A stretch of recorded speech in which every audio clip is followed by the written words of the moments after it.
Bonjour à toutes et à tous, c'est Stéphane pour la chaîne Foilier. Je vous remercie de me retrouver chez moi et donc chez vous. Le Monde a sorti une petite vidéo qui est très mignonne, une vidéo de 3 minutes sur les femmes dans l'histoire de la piraterie. C'est un domaine que je n'ai jamais abordé, c'est juste une toute petite introduction au sujet et peut-être bien qu'on en reparlera un petit peu plus tard. Bon épisode. Bon voilà, c'était un peu lourd comme sujet, donc on va simplement se détendre un tout petit peu avec une petite vidéo toute mignonne du Monde. Une vidéo sur les femmes pirates en réaction à l'adaptation live de One Piece. Je ne suis pas un grand fan de One Piece, c'est le moins qu'on puisse dire, je ne suis pas un grand fan de manga en général, je ne suis pas en général un grand fan de live action de manga, c'est le moins qu'on puisse dire, donc ne me demandez pas mon avis sur le film One Piece, je ne l'ai pas vu, je ne le regarderai pas, je pense qu'il ne m'intéresse pas, mais Le Monde s'est fait une petite vidéo de 2 minutes 56, vraiment sympa, où il reparle des femmes pirates dans l'histoire, et je trouve que on est complètement dans le thème de la chaîne. Team Comics, je lis un peu de comics, pas beaucoup, je lis un petit peu de romans graphiques, pas plus que ça. Bon, vraiment pas plus que ça. Et donc voilà, je vous laisse avec les journalistes du Monde qui prennent quand même du temps de monter une vidéo correctement de 3 minutes pour nous présenter les femmes pirates et on les en remercie. Alors, voilà ce que ça donne. Un peu attention. C'est n'importe quoi, il n'y a jamais eu de femme pirate. Mais bien sûr que si, d'ailleurs dans One Piece on parle toujours du roi des pirates, mais ça pourrait être une reine, hein. Attends, je t'explique. Pendant longtemps, les femmes étaient interdites sur les bateaux pirates. On racontait qu'elles portaient malheur. Et si elles montaient à bord, elles étaient souvent reléguées aux tâches ménagères. Ça alors. Oh la vache. Il paraît, je connais rien du tout aux pirates, hein, donc pas de procès d'intention, mais il paraît qu'il y aurait une sorte d'âge d'or de la piraterie, qui aurait duré une vingtaine d'années. Hein. Il y a peut-être des connaisseurs ou des connaisseuses dans le chat, durant lesquels il y aurait une sorte de valeur morale, humaniste, assez proche des Lumières, de ce qu'on a pu m'expliquer une fois.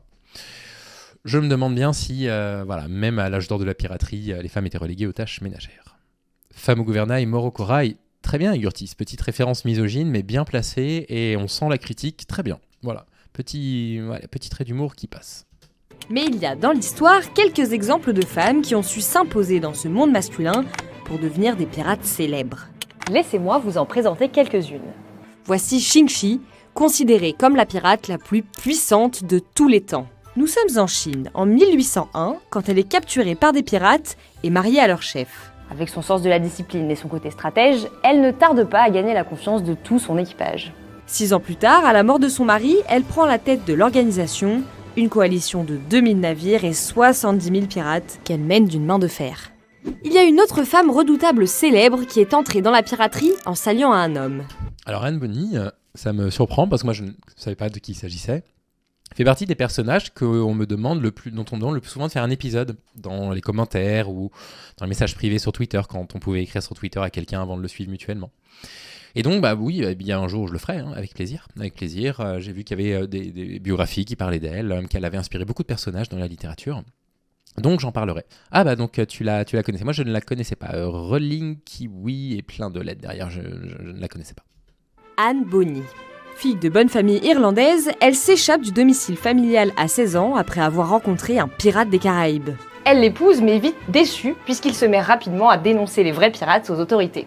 Anne quitte son mari et tombe amoureuse d'un vrai bandit, le capitaine Jack Rackham. Là, elle s'habille en homme et se fait appeler Adam Bonny pour piller les Antilles tranquillement avec son amant. Et un jour, Anne Bonny rencontre un pirate, pas comme les autres. Mary Read, plus connu sous le nom de Willie Reed. Mary Read grandit en Angleterre dans la peau d'un petit garçon jusqu'à ses 13 ans, puisque sa mère l'a travestie pour toucher une pension. Plus tard, la jeune femme... Attendez, en Angleterre, au XVIIIe siècle, on touchait une pension seulement si on avait un garçon et pas une fille. C'est quoi cette histoire ? Ça m'intéresserait beaucoup d'en savoir un peu plus là-dessus. Ah, merci pour l'abonnement de 6 mois, Amtesh, ça me touche sincèrement, c'est adorable. C'est vraiment adorable, merci beaucoup, ça me touche. Utilise son alter ego masculin pour devenir Mousse. Et ça marche. Elle embarque sur un navire direction les Caraïbes, mais ce dernier est attaqué par des pirates qui cherchent des effectifs. Oui. De toute façon, les femmes qui se sont travesties au cours de l'histoire pour pouvoir accéder à le métier d'homme, il y en a beaucoup. On avait beaucoup parlé de James Berry, bien sûr, entre autres, qui est vraiment une personne que j'admire énormément. Oui, malheureusement, il y avait pas beaucoup d'autres possibilités pour intégrer les métiers dits d'hommes, quoi. C'est adorable, Mtesh, merci, ça me touche sincèrement. Devenue pirate, elle rejoint l'équipage de Jack Rackham et se fait draguer par Anne Bonny. Marie avoue qu'elle n'est pas un homme et les deux femmes deviennent très proches. Et ensemble, elles mènent de grands combats. Marie exhibait ses parties intimes devant ses victimes pour leur montrer qu'une femme pouvait battre un homme. Alors, petit mascu toxique, hein? Je trouve ça très drôle. Et juste ici se trouve la pirate française, Jeanne de Belleville, la veuve sanglante. Issue de la noblesse, Jeanne de Belleville... Alors, je la connais pas, d'accord, j'ai vu la petite vidéo, mais Jeanne de Belleville, son nom qui nous revient, c'est la veuve sanglante. C'est-à-dire qu'en fait, rien que dans le titre qui nous reste d'elle, il y a le fait qu'elle ait appartenu à un homme, puisqu'elle était veuve. Tout ça, moi, je trouve que c'est des petits relents de sexisme. C'est pas grave, hein, d'accord. Je veux pas en faire une vidéo pour dire c'est absolument scandaleux de l'appeler la veuve machin. Évidemment, on s'en fiche. Mais bon, c'est dommage. Si c'est un personnage historique assez fort, en plus dans le milieu de la piraterie, bah, ça vaudrait le coup qu'en fait, dans son titre, on s'en fiche en fait qu'elle ait été mariée, qu'elle soit veuve, quoi. Épouse un un Vous allez puissant voir que ça a quand même une référence à son histoire, mais malgré tout. seigneur breton. Jusqu'ici tout va bien, ils règnent ensemble sur un empire. Mais un jour, le roi de France décide de décapiter le mari de Jeanne, trop contestataire à son goût. Folle de rage, elle jure de se venger et assure au roi qu'il sera vaincu par une femme.